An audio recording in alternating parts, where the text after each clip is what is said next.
If anxiety followed you to bed tonight, these words were written for you.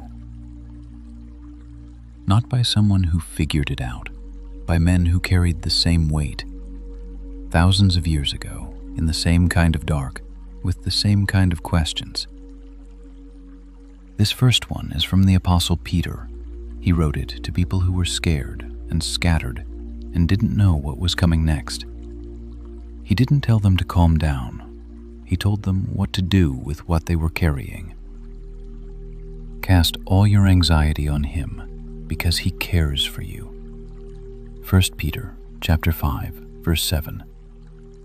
He's not asking you to understand your anxiety first. He's not asking you to fix it.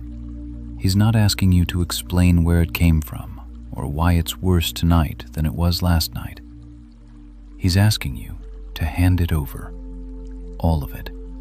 The part you can explain and the part you can't. The part that has a name and the part that's just a weight in your chest that won't move.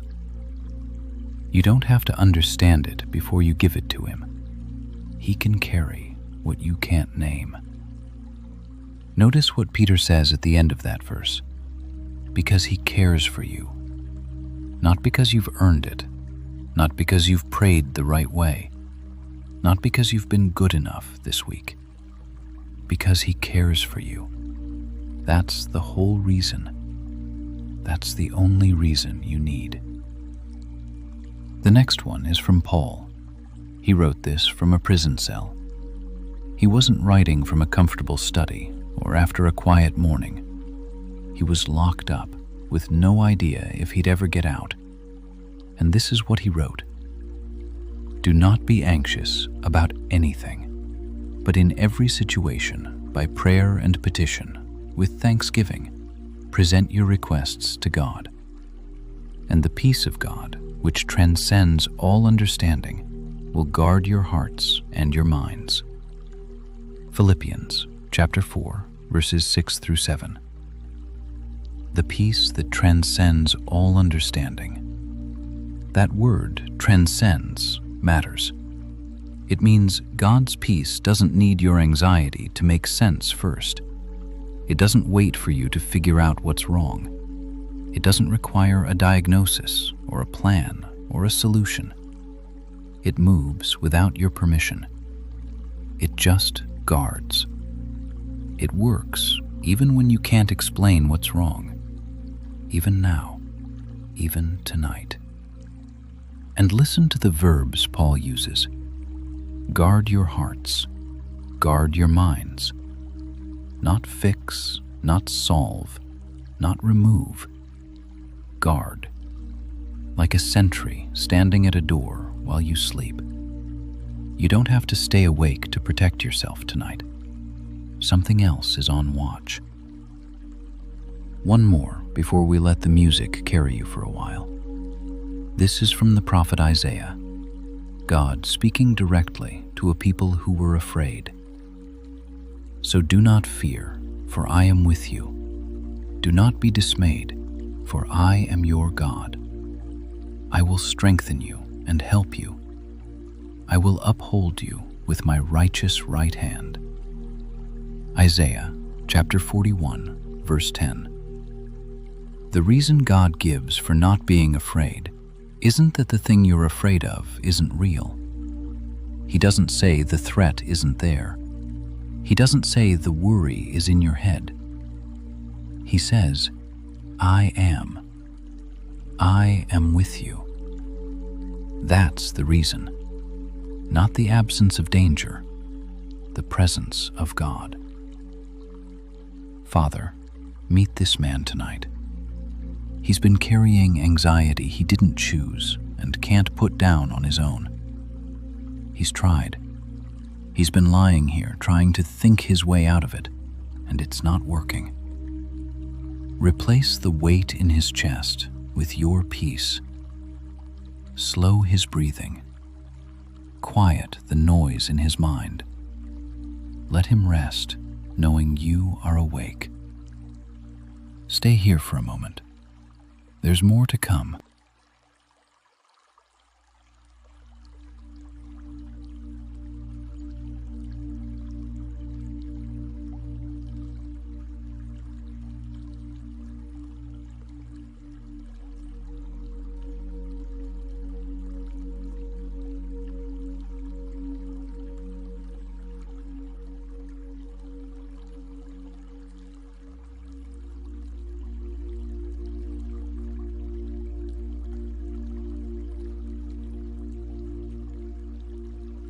There's a moment in the book of Exodus where a man named Moses is standing at the edge of the Red Sea. Behind him, the Egyptian army. In front of him, the water. No way forward, no way back. Hundreds of thousands of people behind him, waiting to see what he'll do. And the people start to panic. They turn on him. They ask him why he brought them out into the desert just to die. They tell him it would have been better to stay as slaves. And Moses says something that has been read to people in impossible situations for 3,000 years. Do not be afraid. Stand firm, and you will see the deliverance the Lord will bring you today. The Lord will fight for you. You need only to be still. Exodus chapter 14. You need only to be still. Moses didn't have a plan. He didn't have a way through. He had no idea the sea was about to part. He just knew that God was going to do something, and his only job was to stop running.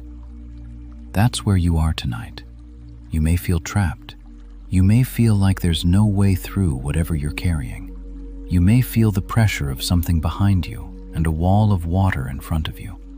No good options, no clear path. And the instruction is the same one Moses gave. Be still. Let him fight for you. You don't have to part the sea. You're not supposed to. That was never your job. There's a psalm from David. He wrote it after years of being hunted by his own king, a man trying to kill him, hiding in caves, sleeping in the wilderness, never knowing if the next night would be his last. And he learned something in those years that he wanted other people to know. Cast your cares on the Lord, and he will sustain you. He will never let the righteous be shaken. Psalm 55. He will sustain you. David doesn't say God will take the burden away. He doesn't say the cares disappear. He says, God will sustain you under them. He will hold you up. He will keep you standing, even with the weight still on your shoulders. That's what's happening right now. You are still here. You are still breathing. You are still listening. After everything this week has thrown at you, after every night you didn't think you could face the next day, you're still here. He has been sustaining you. You just didn't see it. There's a passage from the prophet Zephaniah, a small book most people have never read, tucked between bigger prophets, but there's a verse in it that's worth the whole book. The Lord your God is with you, the mighty warrior who saves. He will take great delight in you. In his love, he will no longer rebuke you, but will rejoice over you with singing. Zephaniah chapter 3. He will rejoice over you with singing. That's not metaphor. That's what the verse says. God sings over you. You probably haven't heard that one before. Most people haven't. But it's there, in the Bible. God singing over his people. Singing over you. If anxiety is making you feel like you're a disappointment to him tonight, this is the verse to hold on to. He delights in you. He's not angry with you. He's not waiting for you to fix yourself before he loves you. He's not weighing your faith. He's singing over you, right now, in this room. Let the music carry you for a while. Stay here as long as you need.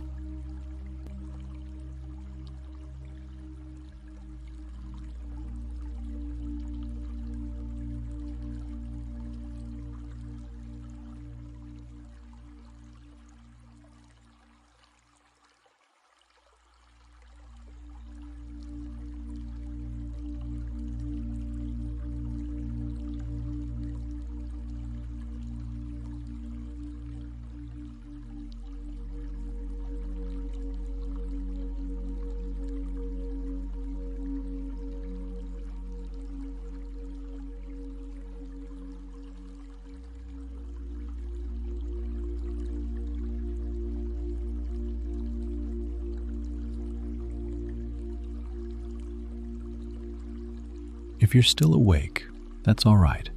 You don't have to be asleep yet. You just have to be here. This next one is from David. He wrote it on a night a lot like this one, lying awake, mind racing, unable to put down what he was carrying. When anxiety was great within me, your consolation brought me joy. Psalm 94, verse 19. When anxiety was great within me, not when it was small, not when it was manageable, when it was great, when it filled the whole inside of him. That's the kind of anxiety this verse is for, not the mild worry of a regular day, the kind that makes the room feel too small, the kind that wakes you up at 3 a.m. And notice what David doesn't say. He doesn't say, when anxiety was great within me, I fixed it. He doesn't say, I figured out what was wrong. He doesn't say, I made it stop. He says, your consolation brought me joy. Something came from outside him and reached the place he couldn't reach himself. That's what's happening right now. You didn't summon this peace. You can't manufacture it on your own. You're just lying here, letting it find you. The next one is also from David. A different night, same God. I sought the Lord, and he answered me. He delivered me from all my fears. Those who look to him are radiant. Their faces are never covered with shame. Psalm 34, verses 4 and 5. He delivered me from all my fears. Not some, all. Notice that David doesn't say the circumstances changed. He doesn't say the enemies left. He doesn't say the danger passed. He says the fear left. The situation may have been exactly the same, but something shifted inside him. That's what these words can do tonight. Not fix what's wrong, but loosen the grip of what's sitting on your chest. And then he says, their faces are never covered with shame.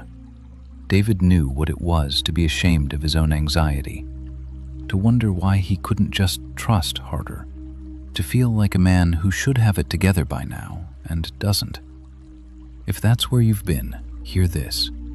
There is no shame here. Not in this bed. Not in front of God. Not tonight. One more before the music takes over again. This is Jesus speaking to people who were tired. People who were trying to be good enough and couldn't. People who were carrying things they didn't know how to put down. Come to me, all you who are weary and burdened, and I will give you rest. Take my yoke upon you and learn from me, for I am gentle and humble in heart, and you will find rest for your souls. Matthew chapter 11, verses 28 and 29. Come to me, not fix yourself first, not pray better, not figure it out and then come back. Just come, as you are right now, in this bed, at this hour. And the rest he offers isn't sleep, it's something deeper. Rest for your soul, the part of you that's been tired for longer than you can remember, the part that's been carrying things no one else sees. He's gentle with that part of you. He's not going to add to the weight. He's going to take it. You don't have to do anything right now. You don't have to pray a specific prayer. You don't have to feel a specific feeling. You're already doing what he asked. You came. That's enough. Rest here a while. The music will stay with you.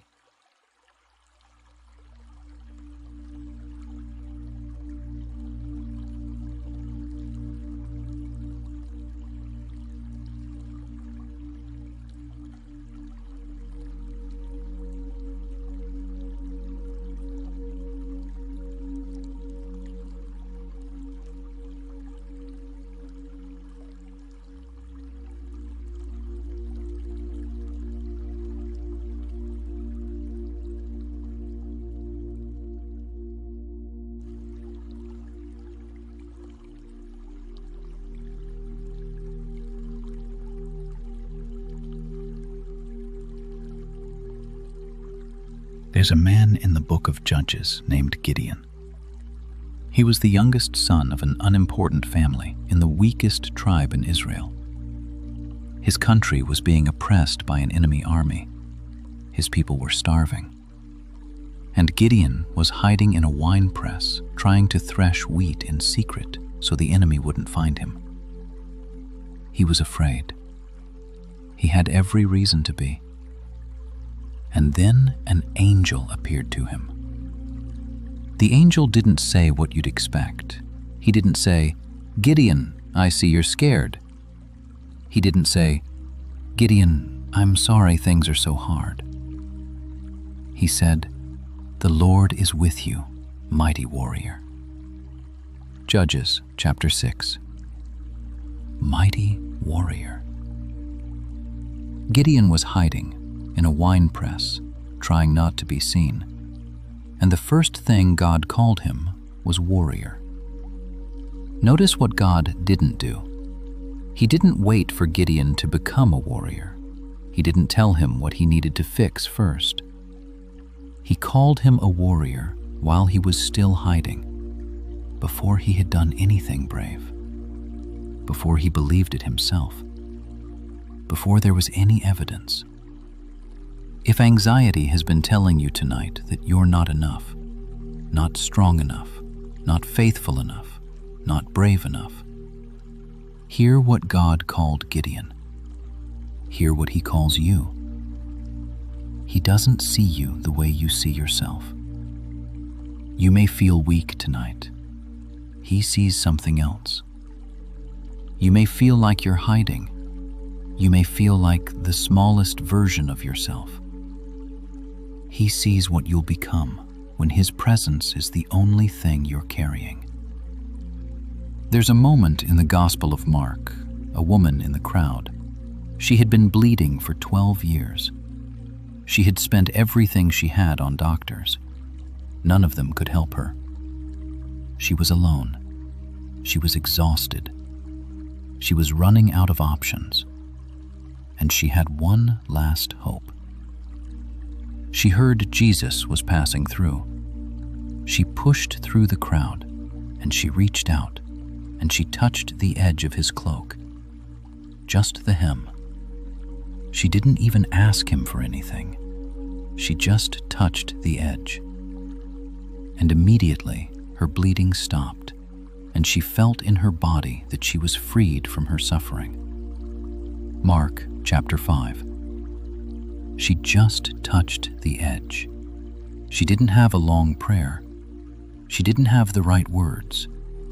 She had nothing left to give. She just reached out and touched what she could. If tonight that's all you have, a hand reaching out in the dark, no eloquence, no plan, no certainty, just the edge of him, that is enough. It has always been enough. There's a psalm. David wrote it after surviving something he didn't think he'd survive. He looked back at the night that almost broke him, and this is what he said: "God is our refuge and strength, an ever-present help in trouble. Therefore we will not fear, though the earth give way, and the mountains fall into the heart of the sea." Psalm 46. An ever-present help. Not a sometimes help. Not a help you have to summon. Not a help that comes when you've earned it. Ever-present. Already here, before you knew to ask. He has been in this room the entire time. Before you opened the app. Before this video started. Before you knew what you were carrying. He was already here, waiting. Rest in that for a while. You don't have to call him in. He never left.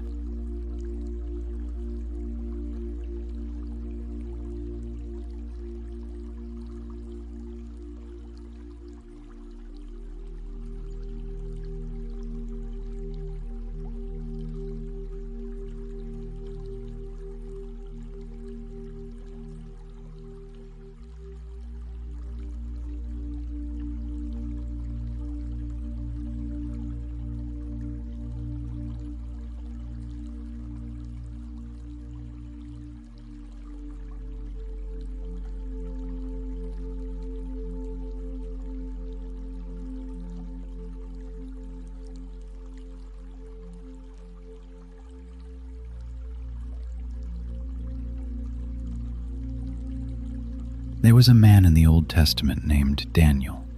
He lived in a country that wasn't his, surrounded by people who didn't share his faith, working for a king who didn't know God. And one day, the king signed a law saying anyone who prayed to any god other than the king himself would be thrown into a den of lions. Daniel heard about the law, and what he did next is one of the quietest acts of faith in the whole Bible. He went home to his upstairs room, where the windows opened toward Jerusalem. 3 times a day, he got down on his knees and prayed, giving thanks to his God, just as he had done before. Daniel, chapter 6. Just as he had done before, he didn't pray louder, he didn't pray longer, he didn't change anything. He just kept doing what he'd always done, in the same room, at the same hours, facing the same direction. When the law was passed, Daniel could have stopped. He could have prayed in secret. He could have negotiated with himself, told himself God would understand. He didn't. He kept showing up, even when it cost him. If anxiety is making you feel like everything you do has to change tonight, like you have to overhaul your whole life to fix what's wrong, Daniel did the opposite. He kept the rhythm. 3 times a day, same room, same God. You don't have to figure out a new way to pray tonight. You don't have to have powerful words. You just have to keep showing up, like you're doing right now. There's a story about Daniel's 3 friends, 3 young men, Shadrach, Meshach, Abednego.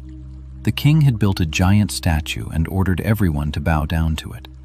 They refused, so the king ordered them thrown into a furnace so hot it killed the guards who threw them in. But before they went in, they said something to the king that men have been quoting for thousands of years.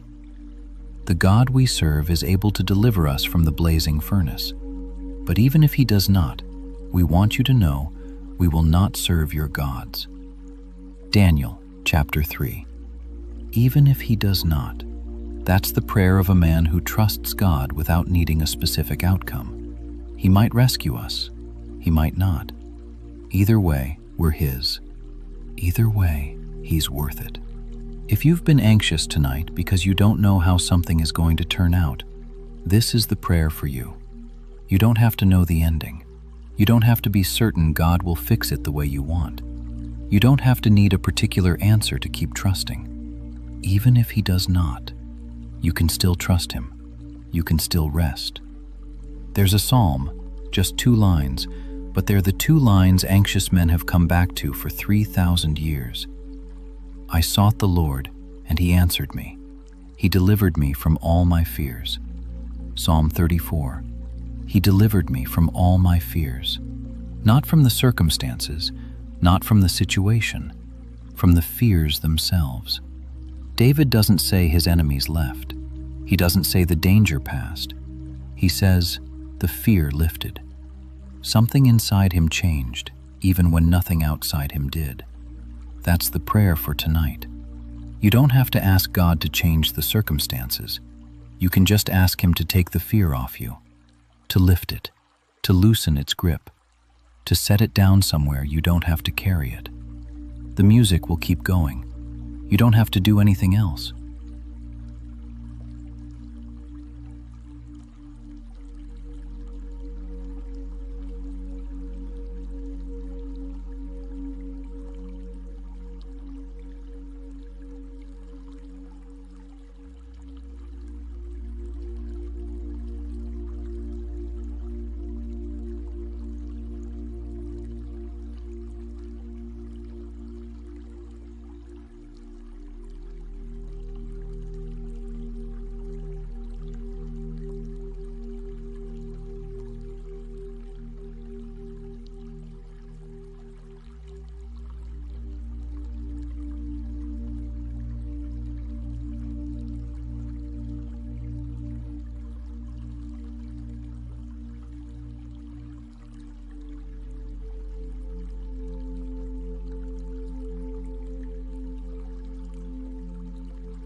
There's a king in the Bible named Jehoshaphat. He was a good man, a faithful king, and one day a messenger arrived. and told him 3 enemy armies were marching toward his country at the same time. 3 armies, 1 small kingdom. He had no chance. He knew it, and he was terrified. What he did next is one of the most honest prayers in the whole Bible. He stood in front of his people, and he said this to God: "We have no power to face this vast army that is attacking us. We do not know what to do, but our eyes are on you." 2 Chronicles chapter 20. We do not know what to do. That was his prayer. Not a plan, not a strategy, not a confident declaration of faith. Just an admission. We don't know what to do, but our eyes are on you. If you've been lying here tonight, trying to think your way out of what you're carrying and getting nowhere, Jehoshaphat prayed the same way. You don't have to figure it out. You don't have to have a plan. You don't have to come up with a solution before you can rest. You just have to keep your eyes on him. There's a moment in the Gospels where Jesus' friends were in a boat in the middle of a storm. Not the storm we heard about earlier, a different one, on a different night. This time, Jesus wasn't with them in the boat. He was on a mountain praying alone, and they were rowing against the wind in the dark for hours. And then, in the 4th watch of the night, which is between 3 and 6 in the morning, he came to them, walking on the water. But Jesus immediately said to them, "Take courage. It is I. Don't be afraid." Matthew chapter 14. He came in the 4th watch, the latest part of the night, the part where exhaustion has set in, the part where you've been fighting alone for so long you've forgotten anyone else exists. That's when he comes. Not at the beginning, not when it would have been easy. In the 4th watch. If it feels late tonight, if it feels like you've been awake too long, if it feels like the night has lasted longer than nights usually do, you're in the watch where he shows up. Take courage. It is I. There's a verse from the Apostle Paul. He wrote it to a young pastor named Timothy, a man who was anxious by nature, easily intimidated, carrying responsibilities he wasn't sure he was ready for. And Paul wanted to remind him of something fundamental. For God has not given us a spirit of fear, but of power, and of love, and of a sound mind. 2 Timothy chapter 1. Not a spirit of fear. The anxiety you're carrying tonight, it isn't from him. It's something else, something working against you, something he wants to lift off you. He gave you something different. Power, love, a sound mind. You may not feel any of those things right now. That's all right. They're not feelings. They're gifts. They're already yours. You don't have to earn them. You don't have to summon them. They're already in you, placed there by him, waiting. Let your breathing slow. Let your shoulders drop. The music will stay with you a while. Rest here.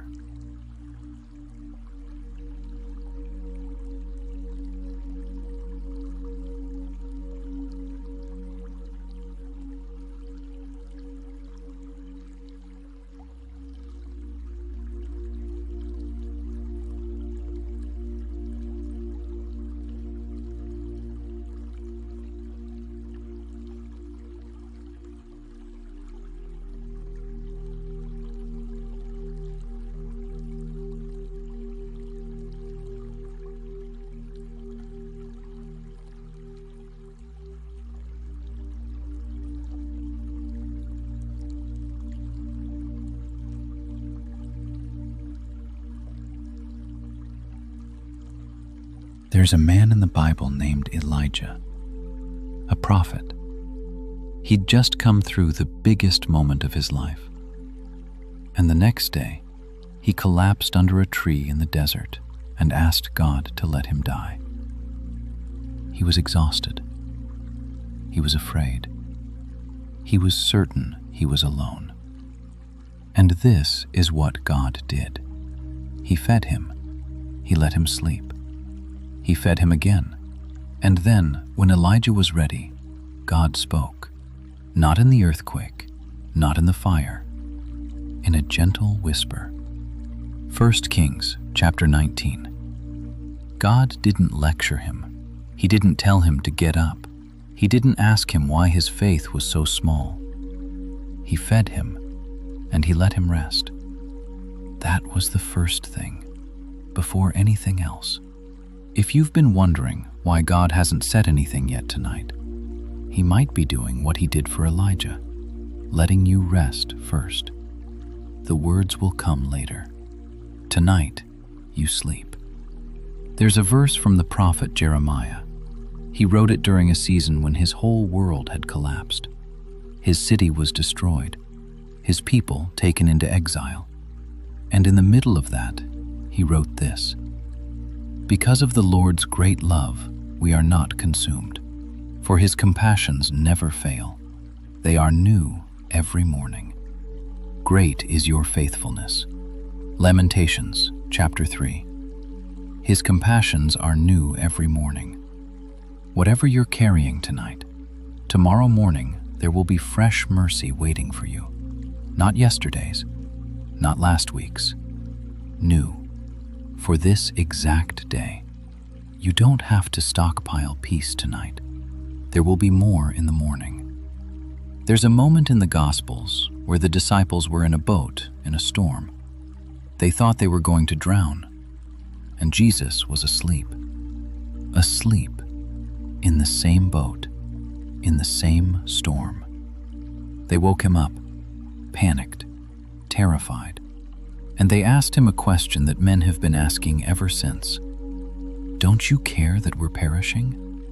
And he got up, and he rebuked the wind, and said to the waves, "Quiet, be still." Then the wind died down, and it was completely calm. Mark chapter 4. Quiet, be still. Jesus said those words to a storm, and the storm obeyed. He can say them to whatever is storming inside you tonight. But notice something else about that story. Before Jesus calmed the storm, he was asleep in it. He wasn't anxious. He wasn't worried. He was at rest in the middle of the same conditions terrifying everyone else.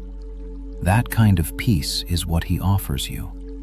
Not the absence of the storm, the ability to rest inside it. One more.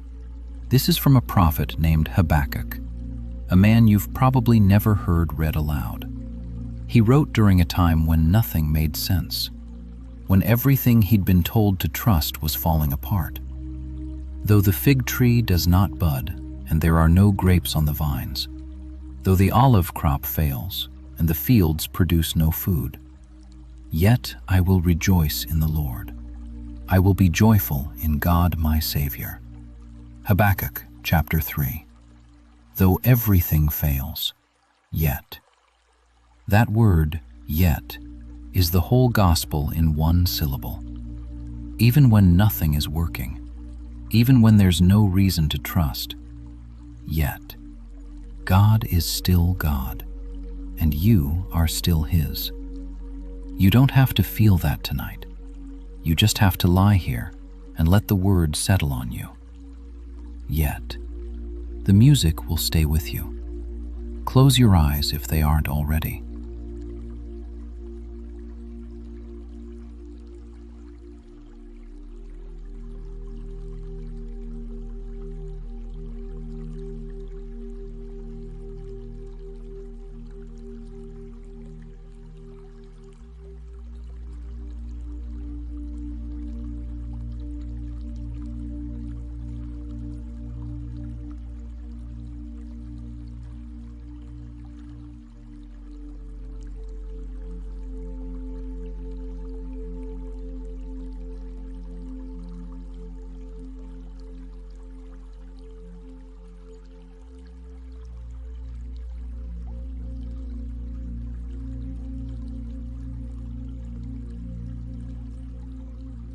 There's a man in the Old Testament named Jacob. The night before the most important day of his life, he was alone by a river. His family had crossed ahead of him. His servants had gone with them. He stayed behind, in the dark, by himself. He was terrified. The next morning, he would meet his brother Esau, a man he had betrayed 20 years earlier, a man who had sworn to kill him. He didn't know what was going to happen. He didn't know if he'd survive the day.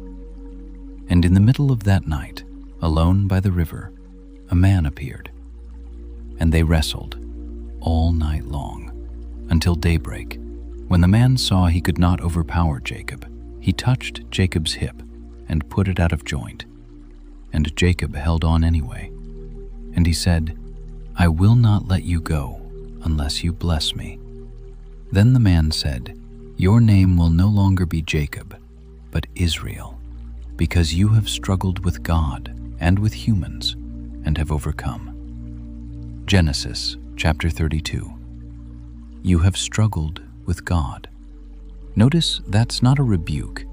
It's a new name, a blessing. God didn't punish Jacob for wrestling with him. He renamed him for it. The struggle itself was holy. If you've been wrestling tonight with God, with your own thoughts, with whatever you can't seem to put down, you're doing what Jacob did. You're not failing at faith. You're inside it. The wrestling is the prayer. And notice when the blessing came, at daybreak, after the longest night of his life. The blessing was on the other side of the struggle, not before it, after it. There's a story about a king named Hezekiah. He received a letter from an enemy king threatening to destroy his entire kingdom, listing all the other nations that had already fallen, mocking his God. Hezekiah read the letter, and then he did something simple, something almost childlike. He went up to the temple of the Lord and spread it out before the Lord. 2 Kings chapter 19. He spread it out before the Lord. He didn't have a clever response. He didn't have a military strategy. He took the thing that was making him anxious and he physically laid it out in front of God, as if to say, "Look at this. Look at what I'm dealing with. You see it. You handle it." You can do that tonight. Whatever the letter is in your life, the conversation you're dreading, the diagnosis, the bill, the message you can't bring yourself to send, spread it out before him. Show him. Then let it go. There's a psalm, one of the shortest in the whole book, but it has carried men through nights like this for thousands of years. When my anxious thoughts multiply within me, your consolations delight my soul. Psalm 94. When my anxious thoughts multiply, that's exactly what they do. They multiply. One worry becomes two, two become five, five become a whole night of them stacking on top of each other. David knew this 3,000 years ago, and the answer he found wasn't to stop the thoughts. It was to let something stronger come in. God's consolations, his comfort, coming in to where the thoughts have been, taking up the same space. Rest here. The music will hold the room.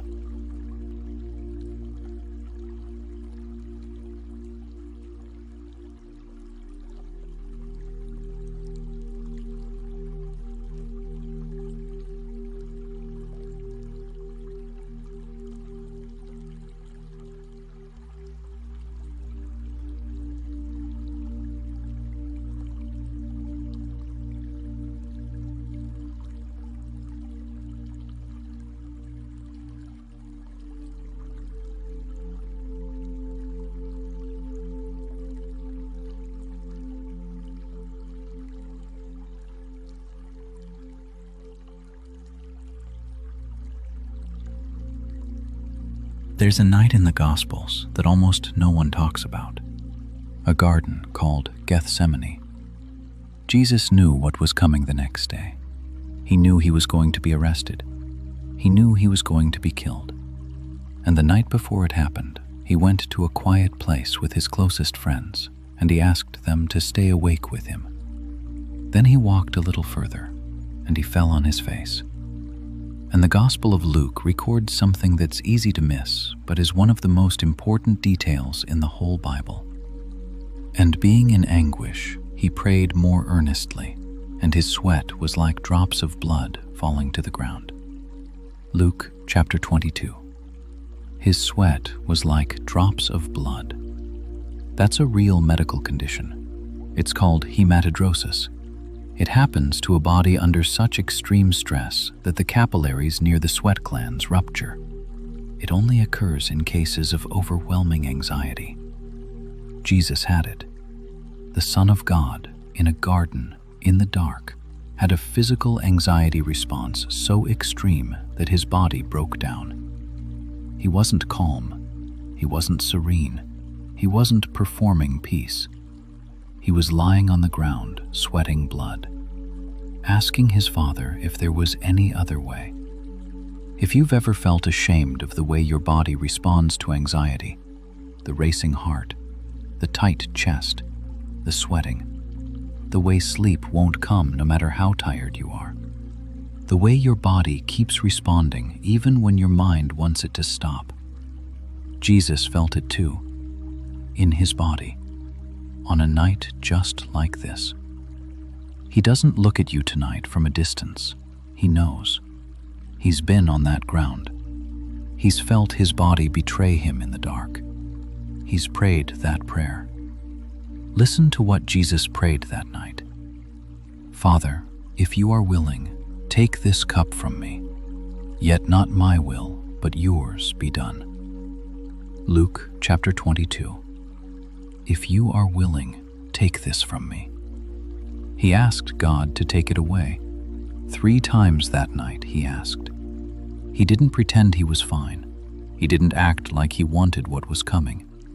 He didn't perform a calm he didn't feel. He asked for it to be taken from him.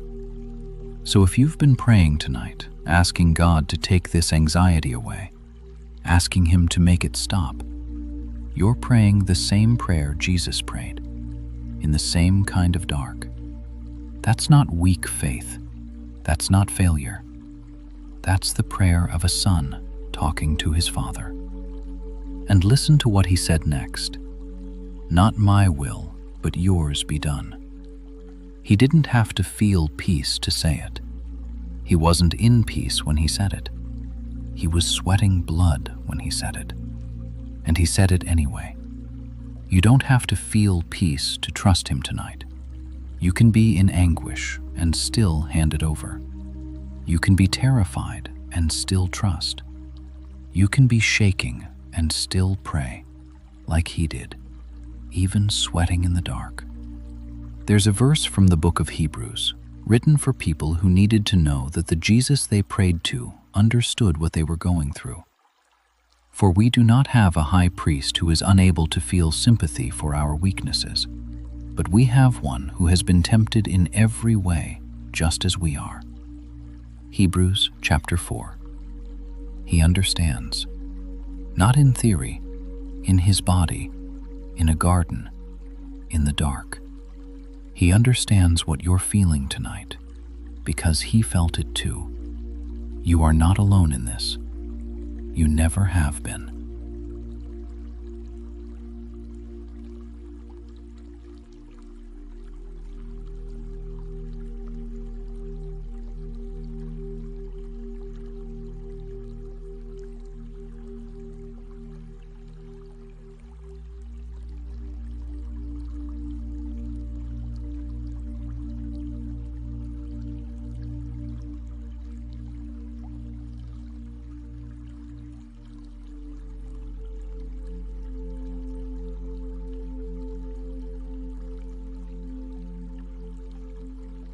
There's a man in the book of Genesis named Joseph. His own brothers sold him into slavery when he was 17 years old. They threw him into a pit, They sold him to traders. He ended up in a foreign country, working for a stranger, and they told their father he was dead. Then it got worse. His master's wife lied about him. He was thrown into prison, forgotten, for years, through no fault of his own. Imagine the anxiety. Imagine lying in a prison cell at night, thinking about your brothers, about your father, about the life that should have been yours, about the God who let this happen, and not knowing if any of it would ever be made right. But years later, when Joseph was older, and God had lifted him into a position of power, and his brothers came begging for help, he said this to them: "You intended to harm me, but God intended it for good, to accomplish what is now being done, the saving of many lives." Genesis chapter 50. God intended it for good. Not God allowed it, not God made the best of it. God intended it. The pit, the prison, the lost years, all of it was part of something Joseph couldn't see at the time. If you're lying here anxious about something that's happened to you, something that wasn't your fault, something that feels like it should have broken you, Joseph couldn't see what God was doing either. Not when he was in the pit, not when he was in the prison, not for years. But God was working the whole time, even when nothing showed. You don't have to understand what God is doing tonight. You won't see it from inside the prison. You'll see it later, when you've been let out, when you can look back. There's a passage from the Apostle Paul. He's writing to a church under persecution, people who had lost jobs, lost family, lost safety because of what they believed. And he wanted them to know something that would hold them through anything. And we know that in all things God works for the good of those who love him, who have been called according to his purpose. Romans chapter 8. In all things, not in some things, not in the good things, in all things. The thing that broke you last year, the thing you can't talk about with anyone, the thing that's keeping you awake tonight. God is working in all of it for your good, whether you can see it yet or not. That doesn't mean the thing was good. It means God is bigger than the thing. He can take what was meant to destroy you and use it to build something, like he did for Joseph, like he's doing for you right now, in ways you don't see yet. There's a verse from Jeremiah, God speaking directly to a people who thought they had no future. "For I know the plans I have for you, declares the Lord, plans to prosper you and not to harm you, plans to give you hope and a future." Jeremiah chapter 29. I know the plans I have for you, he says. I know. Not you'll figure it out, not try to discern my will. I know. He knows, even when you don't. Tonight, you don't have to know what comes next. He does. You don't have to plan the path. He's already walked it ahead of you. You just have to close your eyes and trust that someone who loves you has gone ahead. Stay here. The music isn't going anywhere.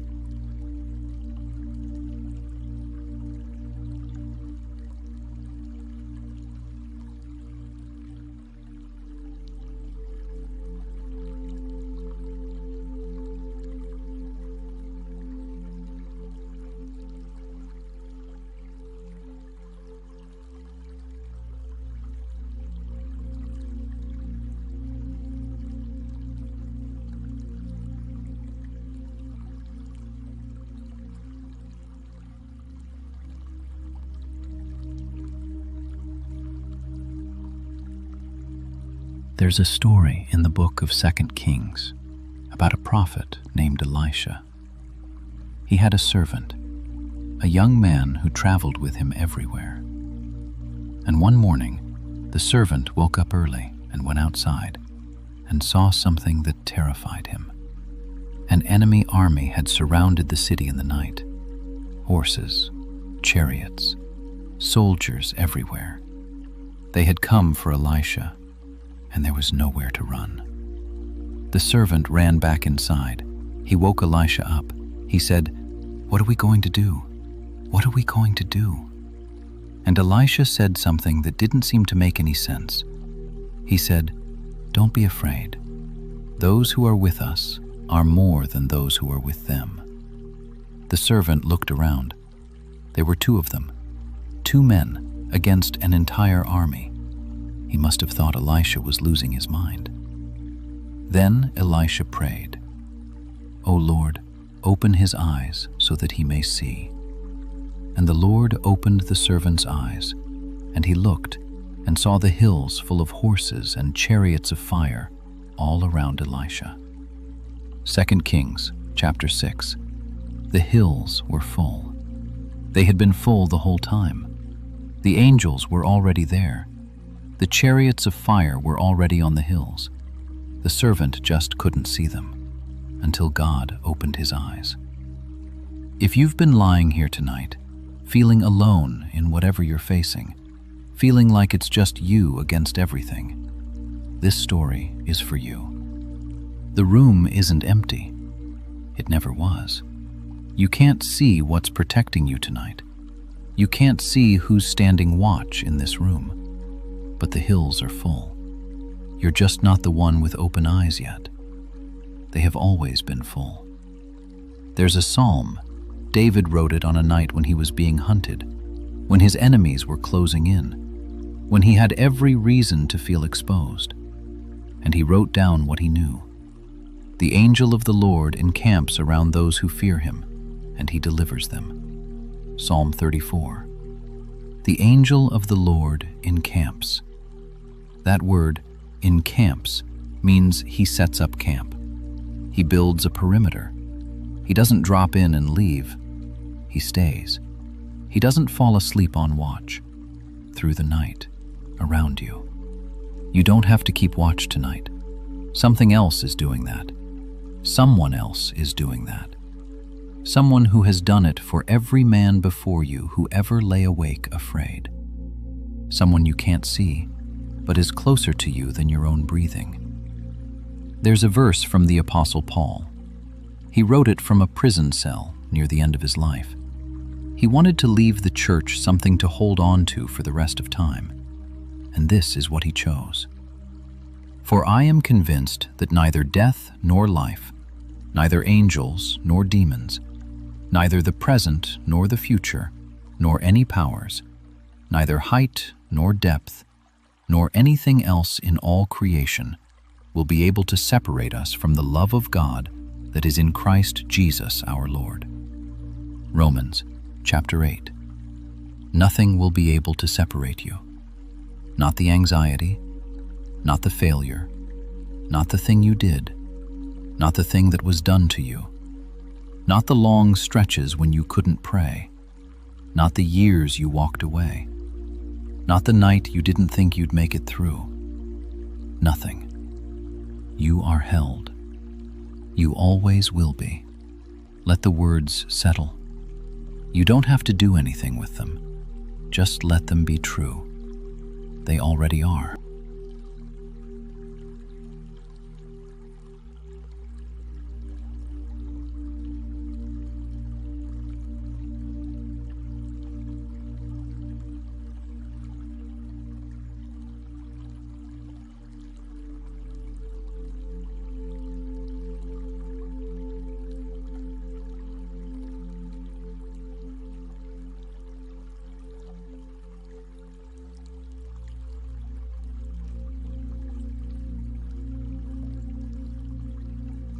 There's a woman in the Bible named Hannah.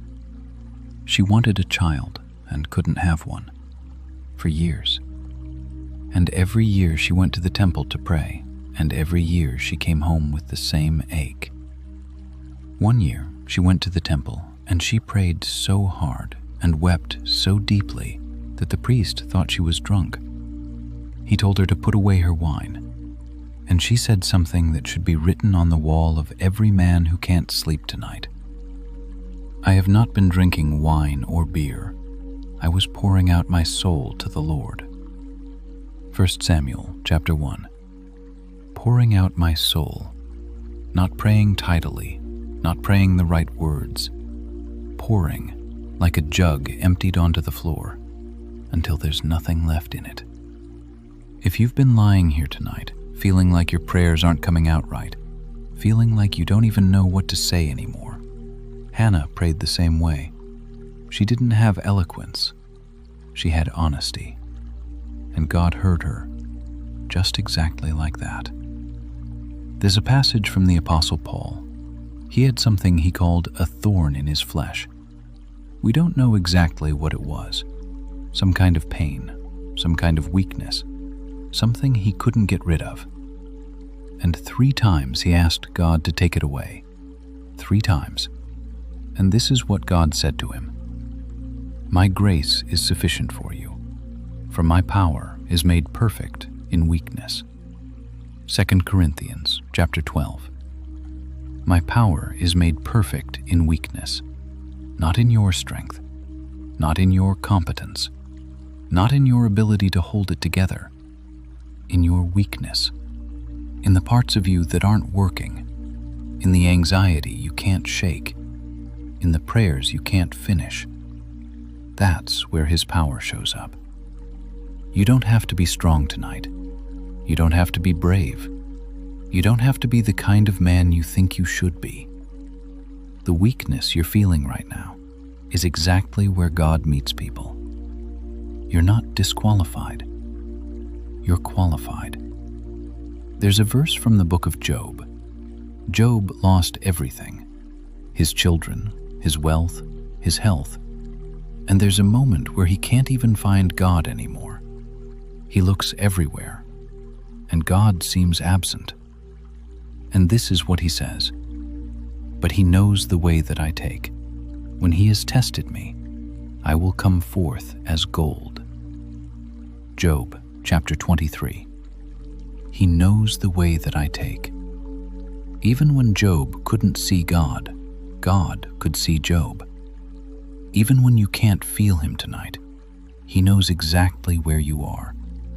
He knows the bed you're lying in. He knows the thoughts going around in your head. He knows the weight on your chest. You are not lost to Him, not for a second. One more. This is Jesus speaking to people who were worried about how they were going to make it through the week. Consider the lilies of the field, how they grow. They do not labor or spin, yet not even Solomon, in all his splendor, was dressed like one of these. If that is how God clothes the grass of the field, will He not much more clothe you? Matthew chapter 6. The lilies don't worry, not because they're more spiritual than you, because they don't have to be. They just grow. God dresses them. God waters them. God gives them the sun. He will do at least that much for you tonight. Let your hands open. Let your shoulders drop. You don't have to hold anything right now.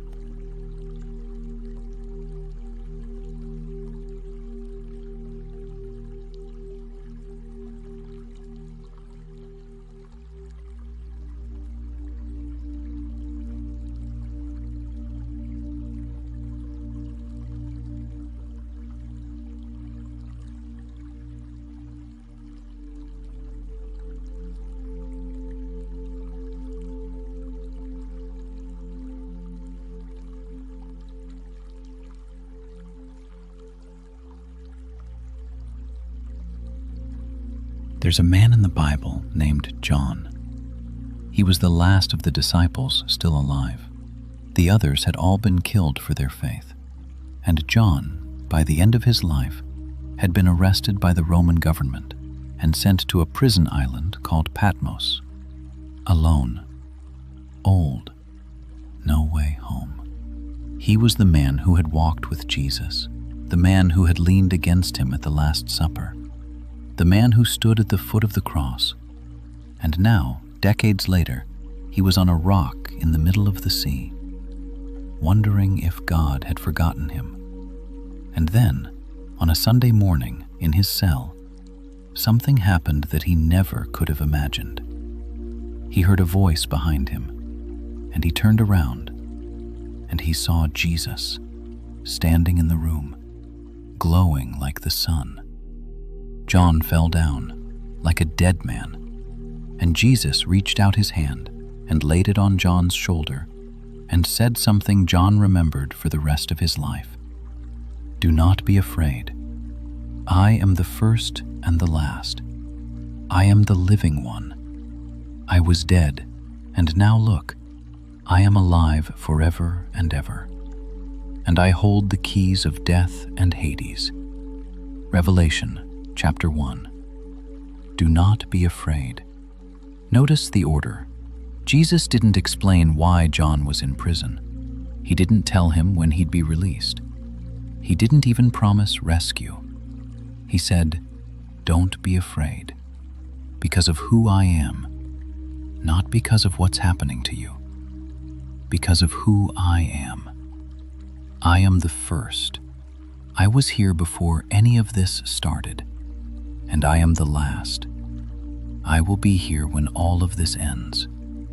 Whatever you're carrying tonight, He was here before it started. He will be here when it ends. He has already outlasted it. It does not get the final word over you. He does." And then he said, "I hold the keys to death itself, the keys to the place that scares you the most. He holds them. No one else does. The thing you fear has no key to your life. He does. The anxiety doesn't hold the keys. The diagnosis doesn't hold the keys. The future doesn't hold the keys. He does." There's a verse just a few chapters later in the same book. John writes down what he saw, a vision of the end of all things. And in the middle of it, God speaks. He will wipe every tear from their eyes. There will be no more death, or mourning, or crying, or pain, for the old order of things has passed away. Revelation chapter 21. He will wipe every tear from their eyes. Every one. The ones you've cried tonight. The ones you cried last year. The ones nobody saw. The ones you didn't even know were there. He saw them. He counted them. And one day, with His own hand, He will wipe them all away. Whatever the anxiety has cost you, He sees it. Whatever you've lost to it, He will make it right.